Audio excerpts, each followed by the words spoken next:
Saudaraku sebangsa dan setanah air, para penonton kanal YouTubeku yang sangat saya hormati dan sangat saya cintai. Salam jumpa dan selamat bertemu kembali bersama saya, Sainai.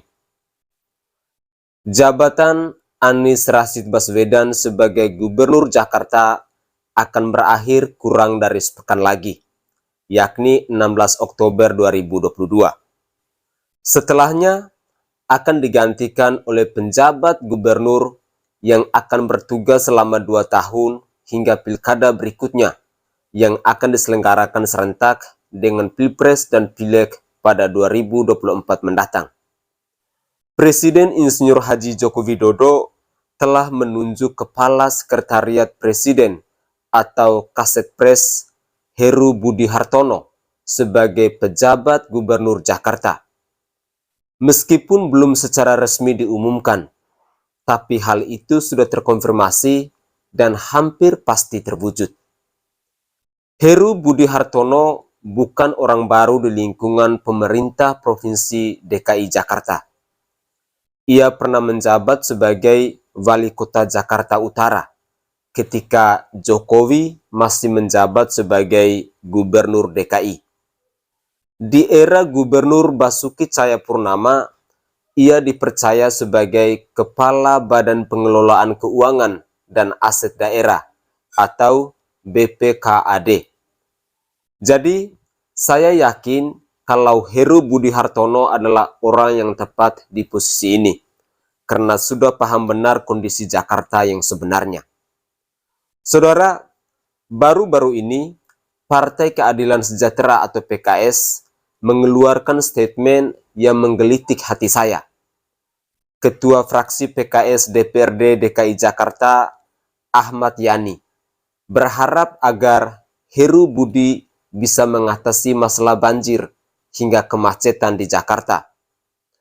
Harapannya semoga PJ Gubernur terpilih bisa terus melanjutkan pembangunan di DKI Jakarta, menangani kemacetan, banjir, sampah, membuka lapangan kerja, mengurangi pengangguran, dan membangkitkan ekonomi masyarakat, kata Ketua Fraksi PKS DPRD DKI Jakarta, Ahmad Yani kepada wartawan pada hari Sabtu, 8 Oktober 2022. Hal ini semakin mengkonfirmasi kepada masyarakat Jakarta dan kepada masyarakat Indonesia bahwa selama 5 tahun menjabat sebagai gubernur, Anies Baswedan benar-benar gagal untuk membenahi problem yang selalu menjadi langganan dan sulit sekali dihilangkan, yakni banjir dan kemacetan. Anies terbukti nggak becus menangani hal krusial ini. Kalau PKS berniat kritis, sudah seharusnya sejak awal ketika Anies Baswedan menjabat sudah meminta hal ini untuk jadi prioritas program kerjanya. Tapi apa yang terjadi? Fraksi PKS di DPRD DKI Jakarta justru seolah menjadi tameng bagi Anies Rashid Baswedan ini. Segala macam kebijakan Anies Baswedan yang sama sekali tidak memihak rakyat justru malah dibela mati-matian oleh PKS ini. Apalagi kalau melibatkan anggaran raksasa. Ini ada apa? Curiga dong saya. Salah satu contoh yang paling kentara saja adalah interpelasi penyelenggaraan balap Formula E. PKS menjadi salah satu fraksi di DPRD DKI Jakarta yang menolak diadakannya hak interpelasi kala itu. Apalagi setelah ada jamuan makan malam dengan suguhan lobster edisi spesial berbalut rapat koordinasi. PKS dan fraksi lainnya, kecuali PDIP dan PSI, diduga kekenyangan hingga merasa nggak perlu ada interpelasi dengan alasan akan memecah belah eksekutif dan legislatif. Dan bagi saya, ini adalah alasan kampret ketika semua isi perut sudah terisi. Anies Baswedan saja selama 5 tahun dengan anggaran fantastis saja nggak bisa menyelesaikan masalah banjir dan macet, dan PKS diam saja. Lalu kenapa sekarang giliran ada pejabat malah meminta bisa diselesaikan selama 2 tahun? Make sense? Bisa jadi ini hanya akal-akalan PKS saja. Kalau nantinya Heru Budi Hartono gagal, akan kembali menyalahkan Presiden Jokowi. Bisa jadi Jokowi dituduh salah pilih atau buang-buang anggaran Pemprov untuk program yang tidak potensial. Curiga boleh dong, kalau melihat track recordnya partai yang selalu nyalahin Jokowi melulu. Memang kalau menurut aturan, seorang pejabat kepala daerah tidak diberikan kebebasan membuat kebijakan, apalagi yang berkaitan dengan anggaran secara independen. Yang bersangkutan harus berkonsultasi dengan pemerintah pusat melalui Menteri Dalam Negeri. Tidak sama dengan kepala daerah yang terpilih melalui pilkada langsung, yang memiliki kewenangan semi-otonom.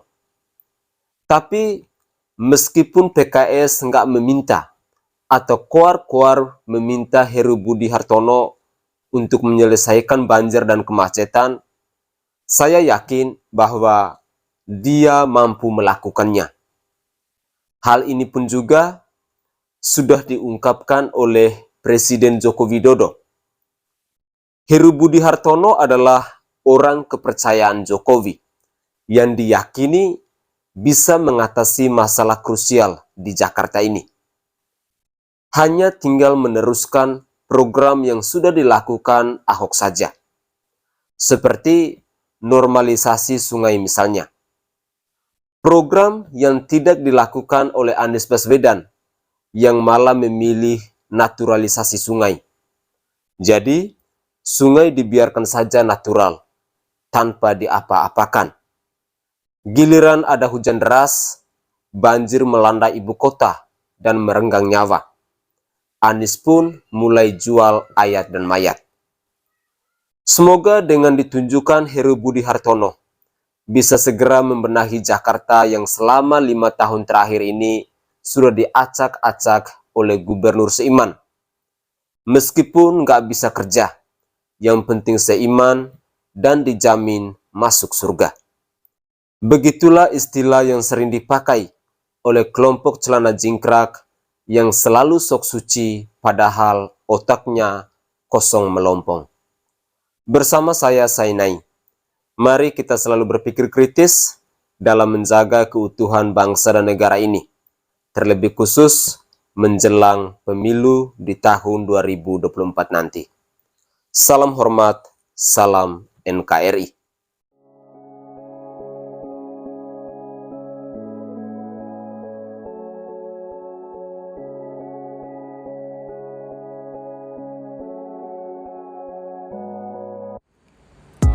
Minyak Prabu merupakan salah satu minyak herbal yang mengandung 81 rempah-rempah asli dan dibuat langsung di Pulau Bali dengan menjamin kebersihannya.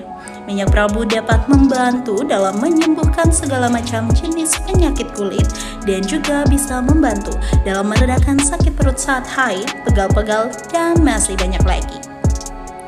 Minyak Prabu kini hadir untuk menemani aktivitas kalian semua dan memudahkan untuk dibawa kemana-mana. Minyak Prabu memiliki aroma yang wangi dan pastinya nyaman untuk digunakan. Buat apa ragu lagi, gunakan minyak Prabu, bukti menjadi saksi.